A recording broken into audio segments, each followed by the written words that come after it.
Welcome to the Hope After Child Loss podcast, where we endeavor to offer stories of hope to grieving parents and siblings so that they might rediscover life filled with meaning, purpose, and hope.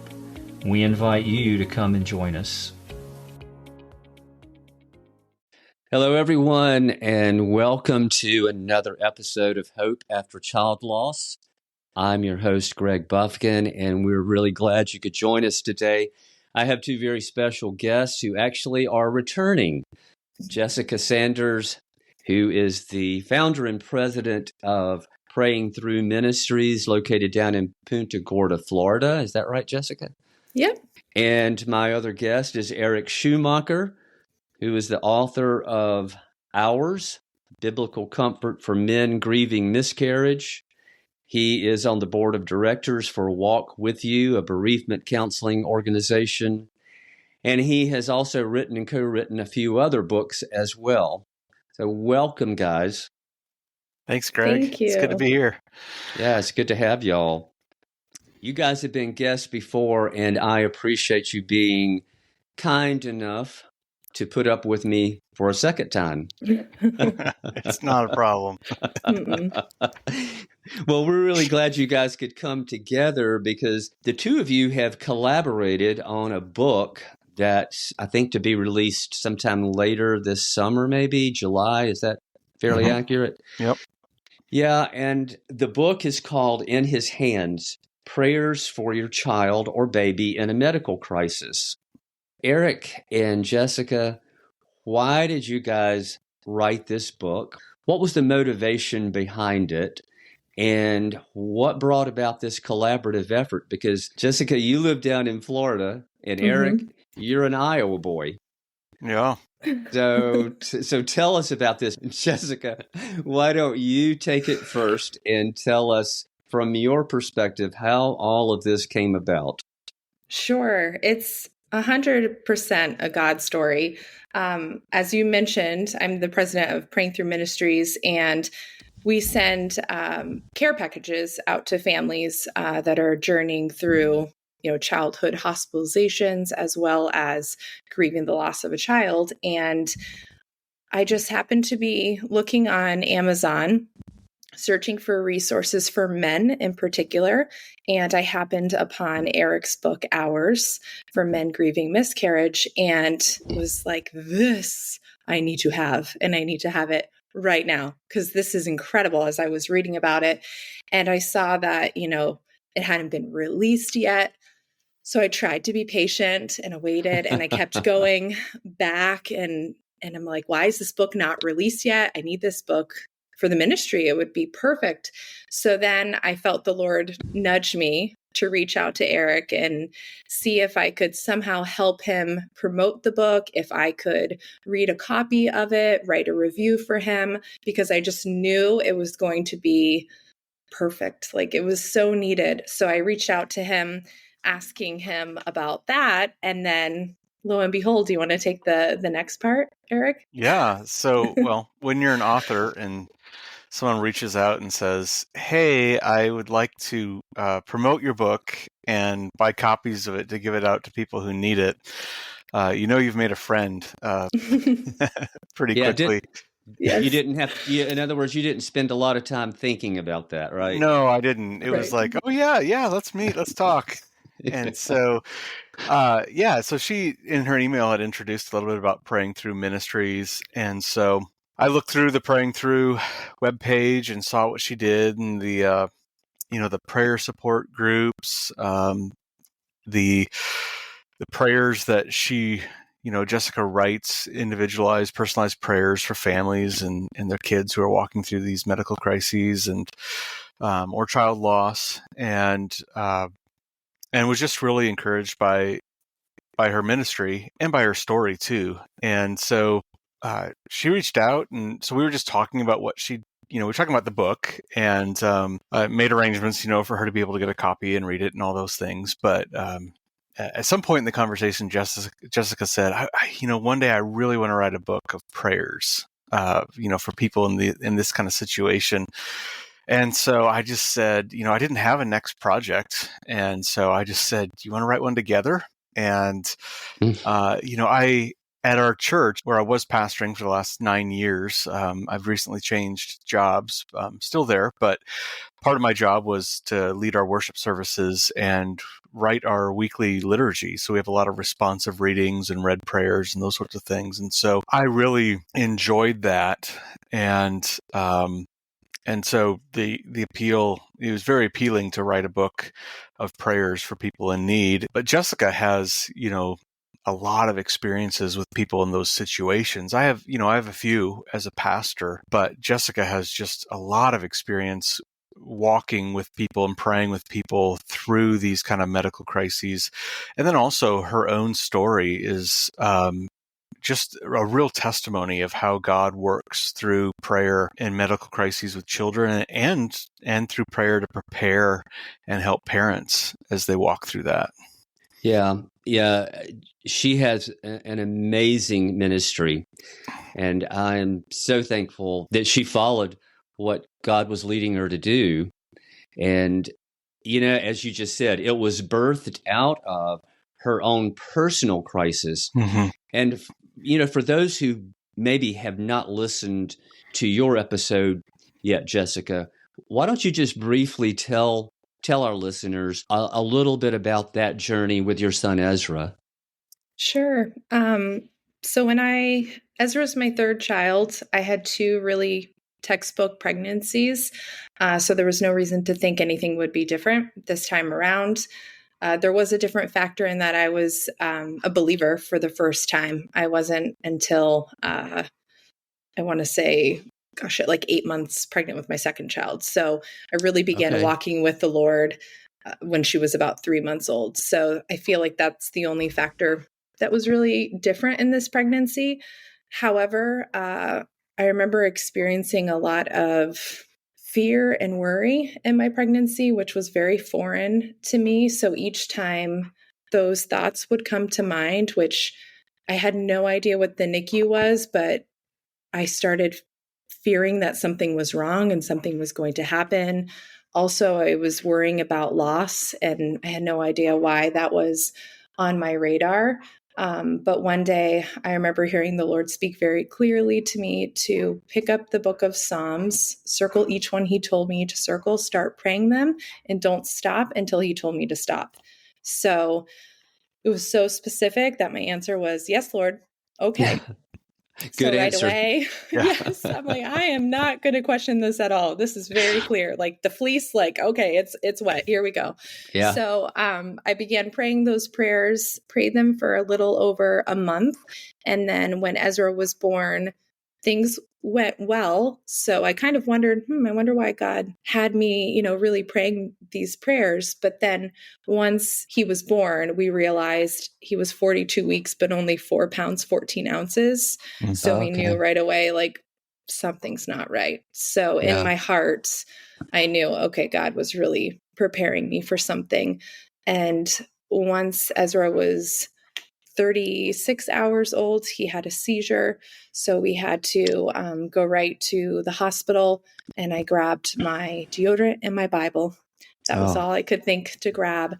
But the amazing thing that Eric was referring to earlier is, though in the trauma of it all and the shock, I could not even remember my address for the 911 call. I couldn't string together thoughts to pray, but God had already, in his faithfulness, had me circle the prayers that I would be praying through our NICU stay, which ended up being 37 days. You didn't, but he saw it coming. Exactly. And he is so compassionate in those situations. Well, I know that was a scary time for you guys. And I'm sure that while you were there, you saw other parents going through similar crises of their own. Yeah, that was one thing that I really felt like the Lord did as well. He highlighted families to me because we were living in the Ronald McDonald House. So it was very much our everyday was just being in the hospital, being around families. And as he highlighted faces, I noticed the anguish, the grief, the worry, and just began to think, how can anyone do this without Jesus? Like, this is way too heavy of a burden to bear on our own. And that's when I also felt the nudge to start praying for people. So Wow. even though we were still in the thick of it, and I felt like I couldn't string together prayers for myself and our circumstances, God called me to get names, start praying, learn about their circumstances. And then I would occasionally, write out a prayer, give it to them before they went into, say, a brain surgery or whatever they were encountering. But Yeah. just really interceding for families that were around me and carrying those heavy burdens. Yeah. That's a God-given passion, and I think it's a very rare one. Although it was birthed out of your own personal experiences, it's still rare that you talk with someone who has such a passion for others who are there as well. And to what you said a moment ago, we were never meant to carry all of that by ourselves. It works so much better when God is part of that equation. Yeah, exactly. And Eric, you have you also bring some very personal loss into this equation as well. Can you tell us about that? Yeah, so the book Hours that Jessica was referring to is a 31-day devotional for men who are grieving miscarriage, and that came out of my wife and I's experience of walking through 4 miscarriages, all at different points, each somewhat unique and painful in their own different ways. And so that's a story that we've brought, and something that we've, in writing a book on that, I've done a lot of reflecting on what was going on in my own heart and my own mind. And I think that the Lord used that to be able to equip me to enter into some of these experiences in writing prayers. And then, even just as a pastor, we walk through with church members who have had emergencies with their children, child loss, disease, those sorts of things. And, those are very painful things to walk through just as a pastor and as a friend. I can't even begin to imagine as a parent. But, I tried to listen or remember the things that I was hearing from them about their experiences and what they needed, what they feared, what they hoped, what was hard for them. And Jessica and I really tried to craft a prayer book that was as comprehensive as we could make it within our page limits. Thinking about everything from receiving a diagnosis to leaving our child at the hospital or leaving other children at home, how to rejoice when a child recovers, how to mourn when a child is lost, how to pack up a child's bedroom, when that child's not coming home. And so we have prayers from the big and sort of abstract and praising God for his attributes in the middle of all this, down to some very precise moments, like preparing to go to a funeral, or remembering a landmark, or rejoicing in a recovery, or re-entering normal routines after healing, or even prayers just for the doctors and the nurses and the medical teams for the things that they do. So that was, all that's been born out of our stories and trying to think deeply about those moments. Yeah. Let me ask you something on a personal level, Eric, because when we think of miscarriage, I think we typically in our culture focus more on the mom, because the baby is part of her body. I mean, probably most of the time, the parents don't actually get to meet that child, and sometimes, of course, that is the case, but more often than not, they don't. So, from a dad and a husband's perspective, you've been through it 4 times with your wife. What was the hardest part for you? Obviously, the loss itself was. I understand how hard that is out of our own loss. But as a husband and a dad, can you talk a little about that? Yeah, I would say that the grief in it was surprising in so many ways, in part because I just never heard men speak about miscarriage, really. I can think of maybe one man that I heard speak about it. And so there was this sense of there was just a combination of confusion about I'm grieving this, but I'm not sure if I should be because I haven't had other men grieve it, but I know I should. This is the loss of a child, the loss of a life. Right. So there was just, even like, do I need to carry this secretly? Am I allowed to speak about this to other people? And then,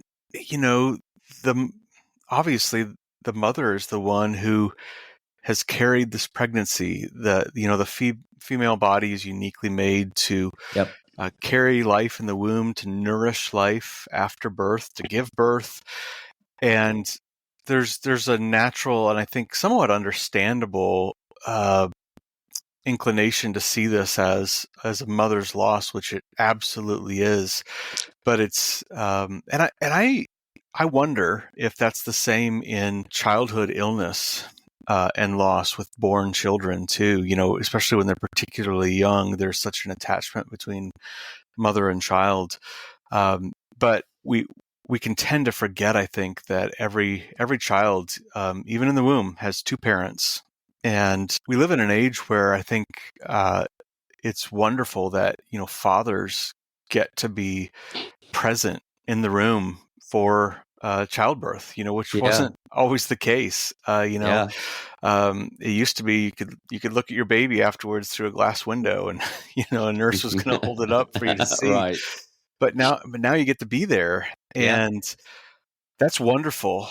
And I think we're moving toward realizing that that inclusion needs to happen with grieving, miscarriage, pregnancy loss, infant loss, those sorts of things. Yeah, it is better than it was just a few decades ago. That's for sure. And like you, I am very thankful that somewhere along the way, over the last, I guess, maybe 3 decades or so, that physicians made the move to allow dads to go into the delivery room, because I know how special that was for Kathy and me. It's just an unbelievable journey from the time you step into that delivery room until that baby is born and put in your arms. Yeah. It's almost there are almost no words to describe it. And I wonder if something happened in culture somewhere along the lines where there was a shift, and I think maybe a wrong understanding of what a father is supposed to be like and how they relate to their child. Because we see all the way through pictures of the patriarchs weeping over their sons. You think of Jacob's mourning when he thinks that Joseph is dead, and his rejoicing when he finds him to be alive, and David when Absalom dies, and he's just weeping uncontrollably, my son, my son. And at the heart of the Bible is God giving his son to die. And any idea that fathers should be stoic figures in terms of how they emotionally view their children, whether alive or lost, is completely disconnected from the Bible. That's so true. And I tend to believe that a lot of that, because it's the culture that we are a part of, I think a lot of that might just come out of that that uniquely American definition of manhood. It's the stoic, pull yourself up by the bootstraps kind of, the old West kind of guy who is, who never really gets shaken by anything, in the movies at least. Yeah. And unfortunately, I think, as boys, we grow up believing that that's how men are supposed to be. And yet in other cultures, in the culture that people grew up in throughout the Bible, the recording time of the Bible, you're exactly right, Eric. Men did indeed weep over their children. Jesus wept over the death of a really good friend. And So, mourning too. They had parties. yeah. They had people who they would hire, right, to mourn. Yeah. You're exactly right. So because you guys have been through this yourself, I mean, two very different experiences. There are a lot of books out there that are devotionals in that genre, but you guys have written a book that's very unique, and that is a book of prayer. So I know, Eric, you touched on it, but if somebody's listening today and they're wondering, I can pray. So Well, I think Jessica's story illustrates that. As we were thinking through prayers for, when I don't know what to pray, when I'm confused, when I'm angry, when I'm completely exhausted by the process of trying to figure out medical diagnoses and write treatment plans and hospital visits, and when things are scary, when you've had a good report and everything's going well, and then you have a setback. And, Jessica's been through that part of the journey, and I've walked alongside people in that journey. And we're sitting down to write these prayers, and we're having to think hard and pray for the Spirit's help to be able to go, what should we be praying in that moment? What are the specific things that we are feeling that we want to see happen, that we want to express to God? And we're thinking hard about that, and it was hard work often. yeah, I'm sure. And that is us in a situation in life where we're outside of that scenario. And I happened to be walking alongside a family whose daughter was walking through a medical crisis as we were writing the book. But if it's that difficult to think of, what am I going to pray when you're removed from the situation, how much more so when you're in the middle of the situation? Yeah, And, Jessica mentioned she couldn't remember her home address for the 911 call. right. And, Paul says, one of my favorite verses about prayer in the Bible is where Paul says in Romans 8, we don't know how to pray as we ought.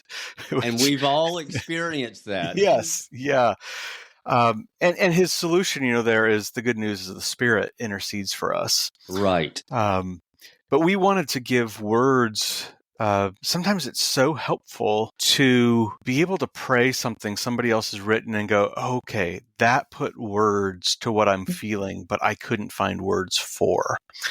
Yeah. And I think it is important when possible that we be expressing these things to the Lord.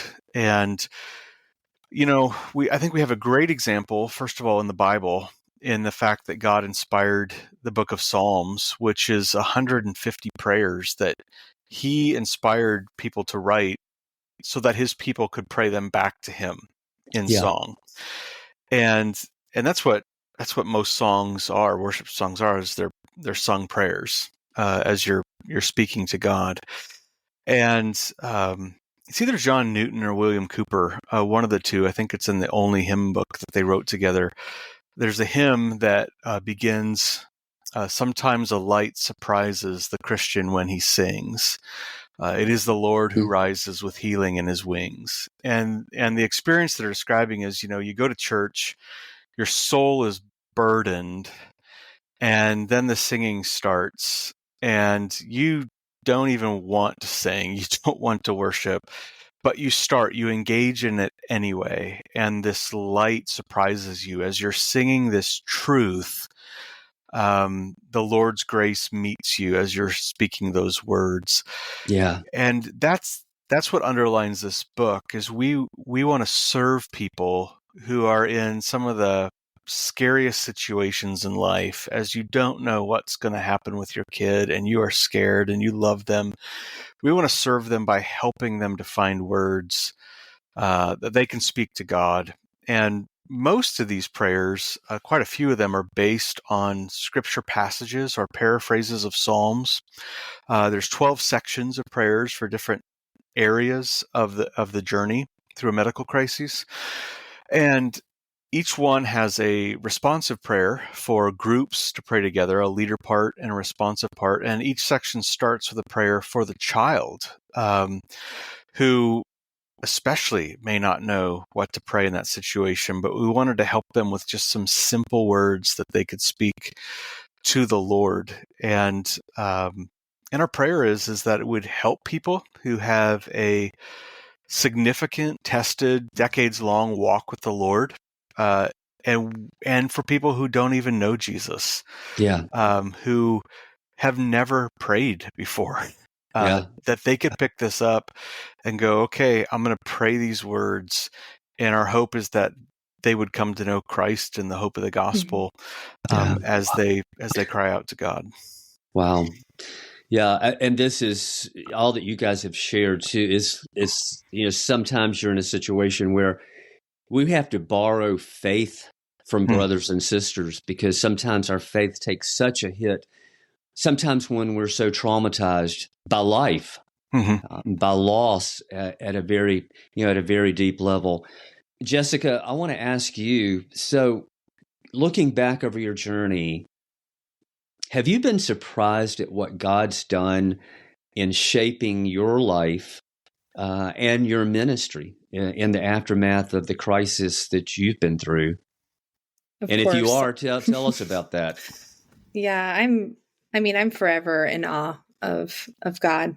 Yeah. I mean, I'm just always surprised and just awestruck. But I remember when a lot of those scary, fearful things were coming into my mind, those intrusive thoughts, I also remember hearing, this kid's going to give me a lot to write about. And I had no idea. So I just think that's proof that God really has, a sense of humor too. Or at the same time, he's like, I see the whole picture. Like, I know where this is going. So, right. And if you're a parent, you do know that God has a sense of humor. Yes. So I remember those, that little comment that kind of was dropped into my mind, but never at all thought there would be a nonprofit born from it, or that I would be having the absolute privilege to co-author a book with Eric. So I think that's also proof of how God does exceedingly and abundantly more than we can ask, think, or imagine. Yeah, absolutely. Ephesians 3:20. Yeah. And I'm amazed at how he wastes nothing. So he could take, some of the most difficult moments of our life and those times that really shaped us, refined us, the pressing, and something beautiful like this can come out of it. And not even just, look what we did. It's not even that. It's look at how God is using it to help so many other people. Like that leaves me in awe. The fact that people are being impacted in countries around the world, and just that God is meeting them exactly where they're at in their circumstances. That blows my mind. You're in the middle of those crises moments, or in the middle of that loss. You can't imagine that God can possibly take something so horrific and so painful and use it for good. Effectively. And as other people in our lives who have watched share with us what they've seen, the good that they've seen come out of it. And only God can do that. I mean, how do you take the death of a child and bring good from it? Only God can do that. And we've seen him do it in our lives. We've seen him do it in the lives of so many other people that have been guests on the podcast, as well as just people that we know, just like you guys. Yeah. And even the cross. I mean, how he can take the death of his son and look what came from that. Yep. Yeah. The ultimate example. Yeah. The centerpiece of our hope as Christians is that God has brought good out of the death of his child. In him bearing our sin, in him conquering the grave. And when we hope in him, we not only have forgiveness from sins, but the promise that we'll be raised from the dead one day to live in a world where death is no more and tears are wiped away from our eyes. Yeah, absolutely. And Jessica, you said something a moment ago that I wanted to circle back to. You said God wastes nothing. And indeed, that is so true. And it reminded me that Eric is associated with a ministry known as Nothing is Wasted with Davy Blackburn. And he is, I think you are sometimes co-host on that. So I wanted to put a plug in for that. Yeah, thank you. That is an amazing ministry. It is an incredibly effective and compassionate podcast as well that talks about a lot of different aspects of grieving. So you guys, thank you both for what you have done to create this ministry that you have. God has also given you a heart for parents who have lost a child, not just in the NICU or the PICU, but parents who have lost a child. And I think that's so important because there are more and more ministries that are popping up to help parents. But it wasn't that long ago that there really weren't. I'll let either or both of you answer this question.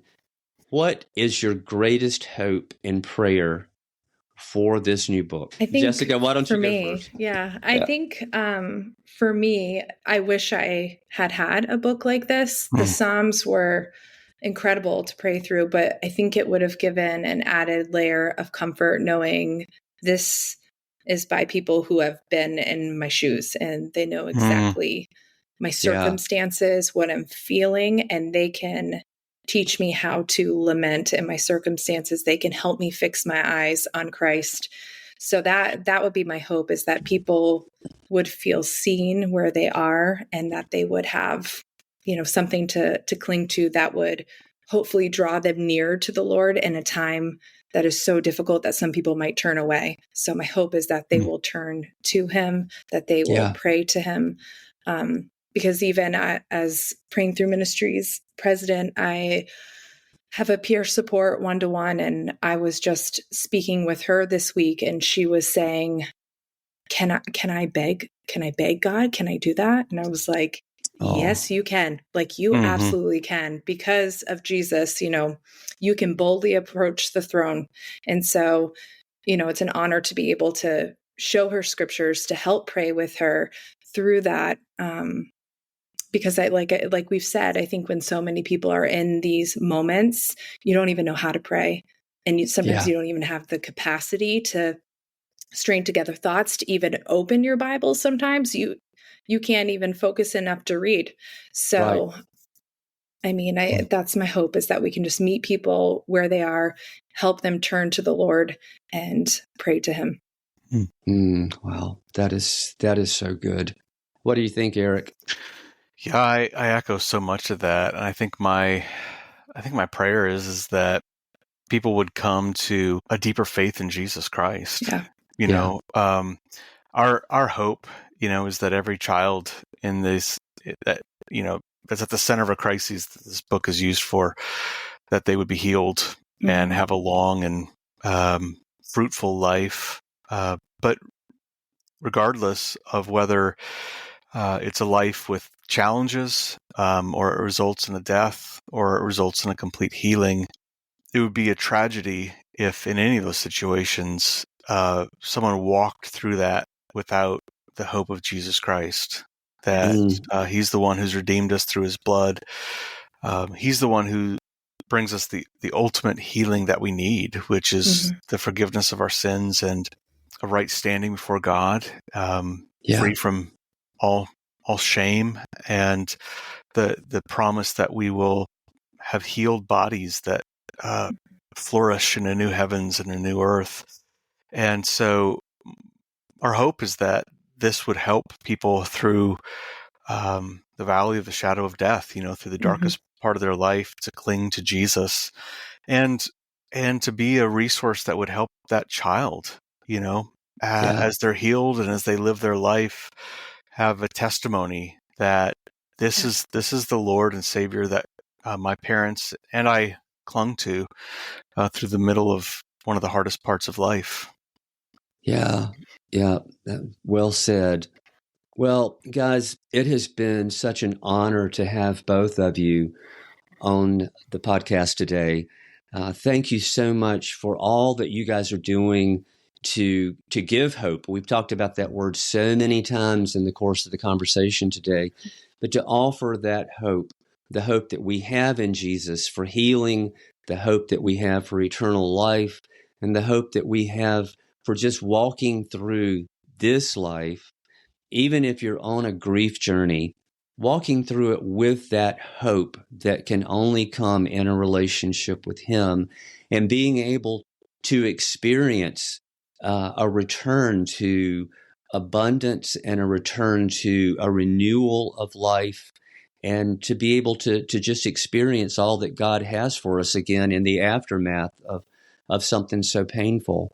And thank you guys for collaborating together to write this new book. I think it's going to touch the lives of a lot of people and going to be a tremendous encouragement. It will be available, as I understand it, on Amazon beginning in July, right? Yeah. Should be available everywhere July 1st. Okay, pretty much everywhere. Okay. Yeah. Tell us again, Jessica, how, if somebody wants to get in touch with someone at your ministry, Praying Through Ministries, what's the best way to do that? Sure. They can go to www.prayingthroughministries.org. And if you do /request, that way you can put in your prayer request, or if you would like a care package for support. And you can also check one-to-one peer support if you'd like someone to walk with you hand in hand through what you're walking through. Perfect. Thank you. And if you would like to check out some of the other books that Eric has written, they can be found on Amazon as well and other sites. But if you Google Eric Schumacher, it will take you to his website, and you will find the book that he's written and co-authored with others. So again, guys, thank you so much. It's been an honor to have both of you. Thank you, Greg. It's been a blessing to be here. Yeah, it's a privilege.